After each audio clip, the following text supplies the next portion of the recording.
Bonjour et bienvenue sur Addictologique. Ici, l'addiction et les drogues deviennent simples à comprendre. Bonjour à tous, merci de nous suivre pour cette série de vidéos sur l'addictologie. Si ce n'est pas encore fait, pensez à vous abonner à la chaîne et activer la cloche. Dans la précédente vidéo, nous avions ensemble défini ce qu'est une drogue et en distingué 3 catégories. Si vous ne l'avez pas encore visionné, le lien est en description. Une drogue, ou aussi nommée substance psychoactive, comment ça marche? Le cerveau peut être comparé à un réseau de chemins que l'information emprunte. Ces chemins s'appellent les synapses.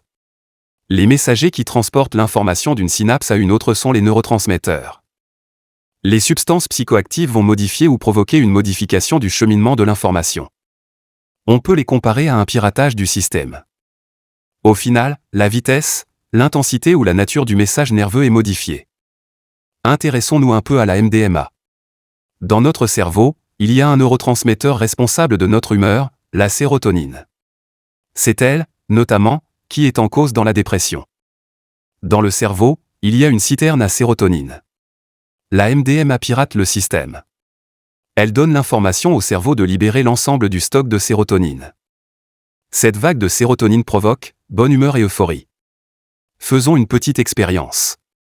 Non, plus simple l'expérience. Imaginez-vous au volant de votre voiture sur une route de campagne. C'est le soir, la nuit commence à tomber. Soudain du gibier apparaît. Immédiatement notre cerveau perçoit le danger. Il sécrète de l'adrénaline.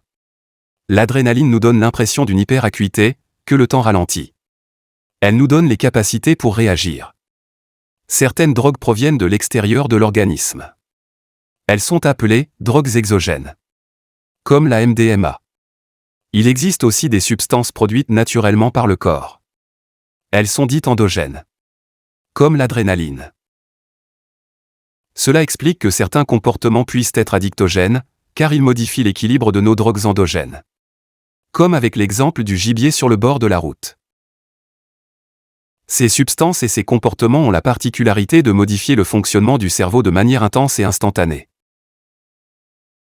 Merci d'avoir regardé cette vidéo. Si elle vous a plu, n'hésitez pas à vous abonner à la chaîne Addictologique. À bientôt pour de prochaines vidéos.